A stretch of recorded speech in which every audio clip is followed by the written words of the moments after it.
The moon is our closest celestial neighbor, but what about the closest black hole? The closest quasar? The closest supernova candidate?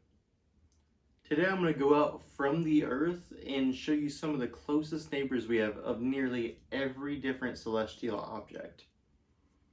And then I'll put some B-roll in there to entertain you while I'm going through the information that I've gathered. So the closest celestial object we have, like I said, is the moon. It's about 238,000 miles away, which is already a pretty incredible distance when you're talking on the scales of us. But the closest planet that we have is already a pretty interesting conversation, I think. Because the closest pass-by, like if you consider the closest point of each planet, Venus would be the closest, which is like 30 million miles away. But interestingly, the average closest planet actually isn't Venus or Mars, which those are the closest by orbit. It's actually Mercury, because if you think about it, Mercury on average doesn't go quite the distances away like Venus and Mars does, since they go on the other side of the sun.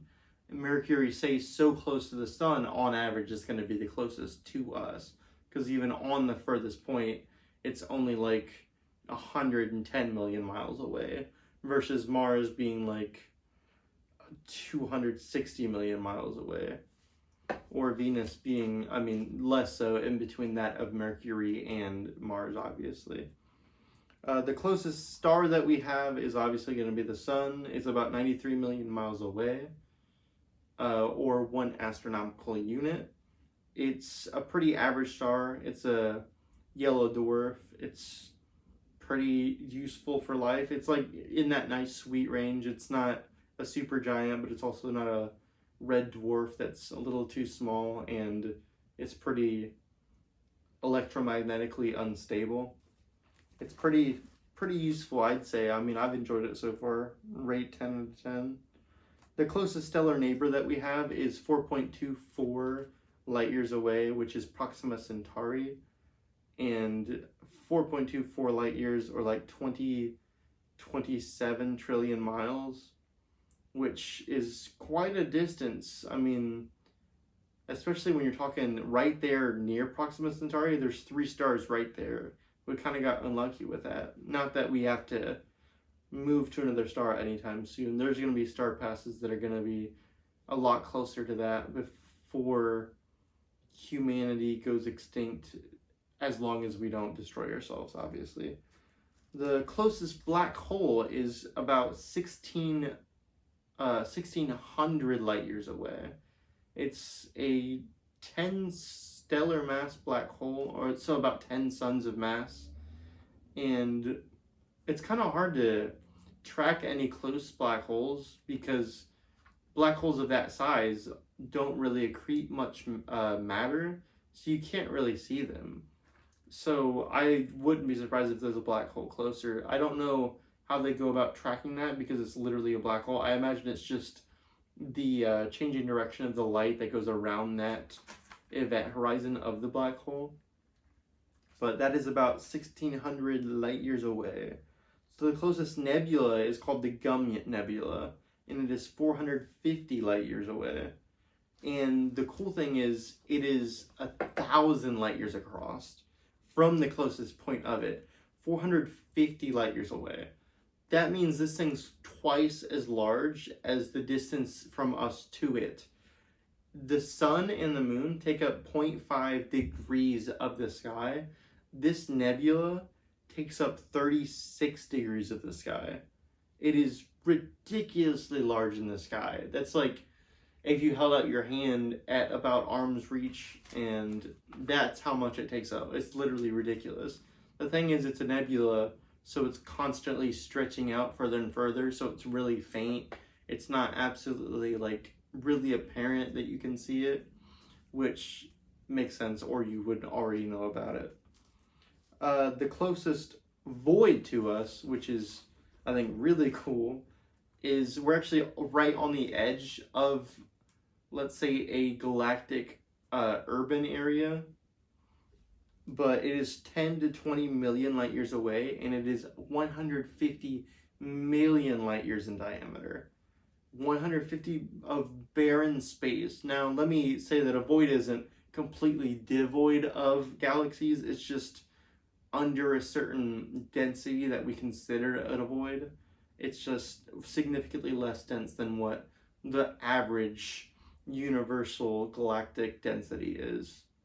But only 10 million light years away, and this thing is a whole stretch of vacancy that is 150 million light years. Absolutely ridiculous. The closest quasar, which a quasar is a supermassive black hole that has an accretion of mass that is really bright, which is usually just a bunch of hydrogen gas that goes around it, and it just causes it to be the brightest thing in the universe, oftentimes actually outshining galaxies themselves. But because the early universe was so much denser and there was more matter to do so, it's more of an early universe thing. So because of that, the closest quasar to us is 600 million light years away. So it's quite a distance. And then most of them are even further. Like I said, that's just the closest. So we just got kind of lucky with that. The closest supernova candidate star, which they say likely will go supernova within the next 100,000 years. I hope it goes within the next 60 years, but you know, that's kind of just a random hope. I mean, not really any reasoning behind it. That would just be really cool to see.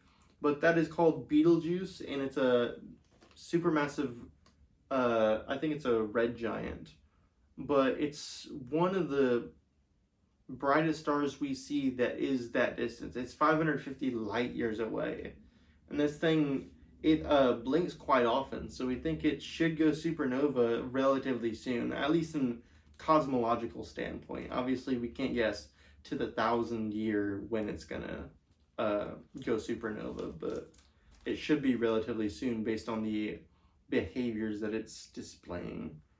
The closest Wolf-Rayet star, which is a star in which it's shed its outer extremities, and it's just a spinning danger of, it's a really dangerous star, let's say that. It launches GRB waves.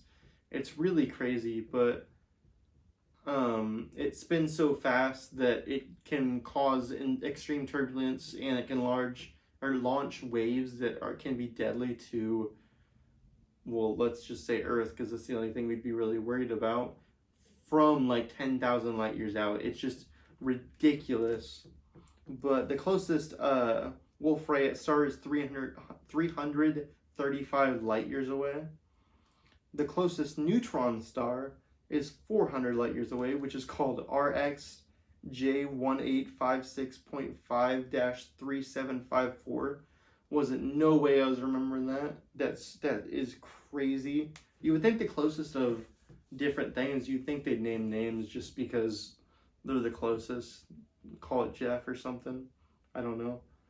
The closest pulsar, which is a neutron star that is spinning at an absurd speed, and it causes launches of pulsed electromagnetic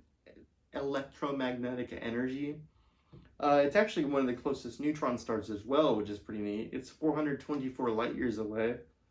Another crazy name, it's PSR J0108-1431. Gotta remember that. Make sure you do. Make sure you do. The closest galaxy that we have is Andromeda, and that's 2.5 million light years away. And it's actually on a collision course with us, which is pretty neat. I think I forget the direct, it's not directly on, but it'll be pretty interesting to see that if humanity is still alive at that point. Obviously, we wouldn't be in the solar system that we're currently at, because the sun would expand large enough to swallow up Mercury and Venus and make it pretty much impossible to live on Earth. But assuming we live and get to a star system which can let us survive for billions of years, it would be pretty fascinating to see the intertwining of those stars in that sort of collision of those two galaxies. but I just thought it'd be pretty cool to go over our closest neighbor for each type of celestial object, and then explain a few different types of celestial objects as well.